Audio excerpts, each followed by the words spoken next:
C'est le jour du réveillon, c'est donc Ah bon? un jour. Oui, bah oui. On nous avait pas prévenu. Voilà, nous sommes bien le 31 décembre, donc jour de fête, mais également de grande tension et de vigilance pour les forces de l'ordre à cause du risque de débordement. Il y a d'ailleurs de nombreuses préfectures qui ont pris des arrêtés interdisant notamment les pétards et les feux d'artifice. On parle par exemple de celles de l'Isère, de la Manche, du Bas-Rhin et du Haut-Rhin. Bonjour Erwan Coiffard, merci d'être Bonjour. avec nous. Vous êtes porte-parole de la gendarmerie nationale. Première question qu'on vous pose ce matin, c'est pourquoi est-ce qu'il y a des interdictions comme ça dans différents départements? Alors, il y a différents territoires dans lesquels c'est assez culturel, et notamment dans les territoires limitrophes de l'Allemagne. Vous parliez du Bas-Rhin et du Haut-Rhin. Il y a une véritable culture de la consommation des feux d'artifice dans un cadre festif. Voilà. La première des raisons de cette interdiction, c'est les blessures que cela engendre lors des manipulations.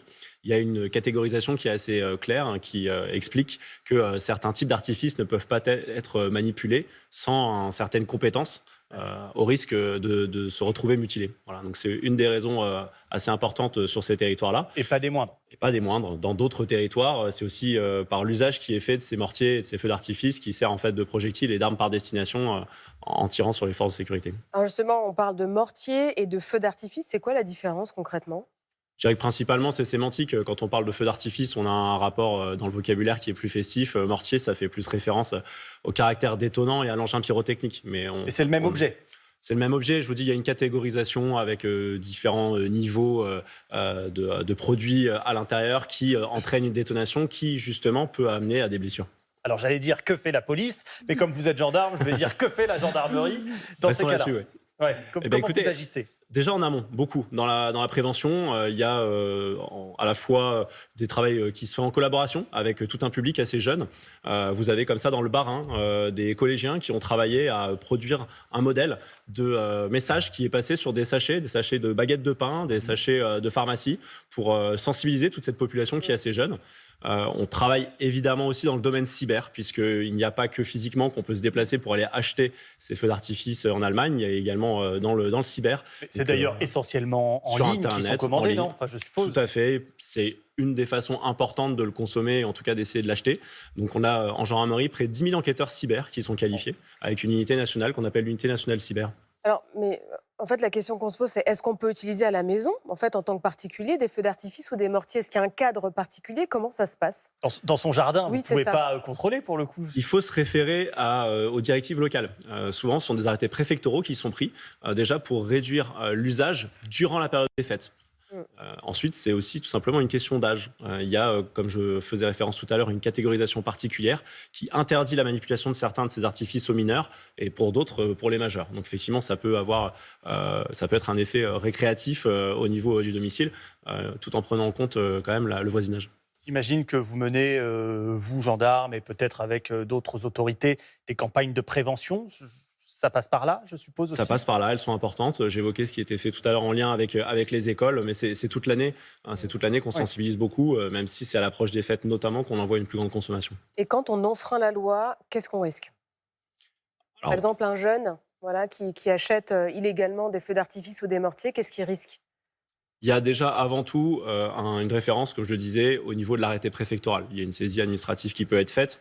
On a une particularité, c'est dans le cas de l'achat qui est réalisé à l'étranger, et notamment en Allemagne, une qualification aussi qui est sur l'import et le transport de ces produits qui sont interdits à la vente ou à la détention en France. Donc on peut aller jusqu'à 6 mois d'emprisonnement avec 7 500 € d'amende.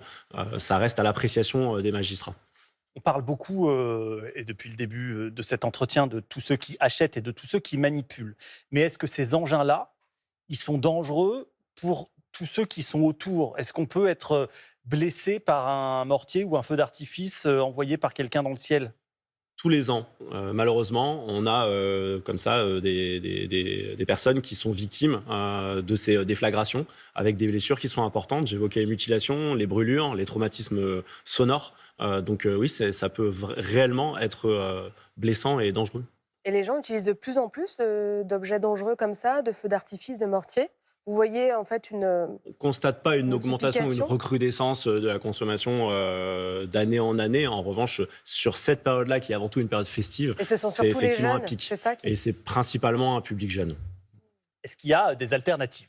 non dangereuse à ces mortiers. Je veux bien que vous donniez des conseils aux téléspectateurs qui nous regardent et qui se disent bon, bah, on va pas faire les feux d'artifice, mais comment on fait? Confetti, c'est quoi l'option? Langue de belle-mère non, mais c'est quoi? Comment on fait? Effectivement, c'est un vrai sujet parce que si la personne souhaite avant tout avoir cet effet détonnant dans le ciel Ah ouais. qui est malgré tout assez agréable à l'œil, il n'y a pas grand-chose qui existe d'autre. Sinon, on va aller sur une solution qui est très technique. On a en tête les balais de drones qui se déroulent dans certains pays, mais là, on est encore réduit sur une catégorie très professionnelle avec un effet qui peut être effectivement très spectaculaire, mais qui se réduit à une certaine qualification. Et vous, en tant que membre des forces de l'ordre, tout comme les policiers, est-ce que vous êtes protégé contre ces feux d'artifice ou ces mortiers qui parfois peuvent être utilisés contre des commissariats Alors, on a un équipement, nous, déjà au départ, qui permet de nous protéger de différents tirs de projectiles. Le problème de ces engins d'artifice, c'est leur courbe qui, parfois, ne peut pas se lire facilement. Vous avez beau avoir un casque avec une visière, si l'engin vient à passer sous la visière, et ça arrive malheureusement et à exploser, moi, on a déjà eu des camarades qui sont défigurés. Donc, c'est un véritable fléau. Évidemment, des soirs comme le 31, c'est des soirées à risque pour vous, gendarmes, et aussi pour la population. Au-delà de ces mortiers, de ces feux d'artifice dont on parle, quels sont les enjeux d'une soirée comme celle du 31 décembre pour vous? Vous l'avez dit, c'est une fête. Il faut que ça reste une fête. On va avoir énormément de nos concitoyens qui vont se rassembler sur la voie publique pour fêter ça. Donc notre premier enjeu, nous déjà, c'est de sécuriser, de façon à ce que les gens puissent se rassembler en toute sécurité. Il y a une menace malgré tout qui existe toujours, la menace terroriste, qui a été évoquée par le ministre de l'Intérieur. On parle de terrorisme endogène, donc là c'est une menace qui est présente sur le territoire. Ensuite, la plus importante, notamment concernant la gendarmerie nationale, ça va être une problématique de flux. On gère 80% du réseau routier de France. 96% du territoire français est en zone de compétence de la gendarmerie nationale. Tous les ans, malheureusement, sur les dernières années, en moyenne, ce sont près de 15 personnes qui trouvent la mort sur les routes entre le 31 et le 1er, avec évidemment, dans plus de 25% des cas, la consommation d'alcool ou de stupéfiants. Et là, Donc, c'est la un véritable prévention enjeu. est essentielle.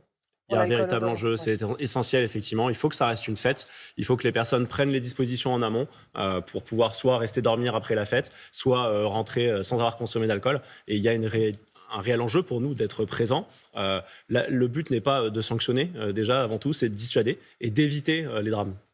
Alors justement, Oui. un petit rappel sur ce qu'on peut faire, pas faire, et les conseils que vous donnez à tous les gens qui nous regardent là pour qu'ils s'amusent tout en étant prudents. Comment on résume cette situation? Résumer la situation, c'est un moment festif. Faites la fête en ayant réfléchi en amont à ce que vous allez faire, comme je le disais. Restez dormir, retenez. Il y a une phrase qui revient souvent, quand on aime quelqu'un, on le retient. Il vaut mieux parfois entacher un petit peu une amitié du fait de s'être fâché et d'avoir maintenu la personne, plutôt que de regretter le lendemain en apprenant qu'il y a eu un drame sur la route. Donc c'est vraiment le premier message à faire passer sur la consommation d'alcool, parce que, je le disais, dans 25% des cas, malheureusement, c'est à l'origine des accidents mortels. Vous êtes de service ce soir? Oui, tout à fait. Ok. Bah, Bon bon courage. courage. Merci beaucoup. Merci à vous, Erwan Merci à Coiffa, vous et bon réveillon. porte-parole de la gendarmerie nationale, d'être venu sur le plateau de Télématin.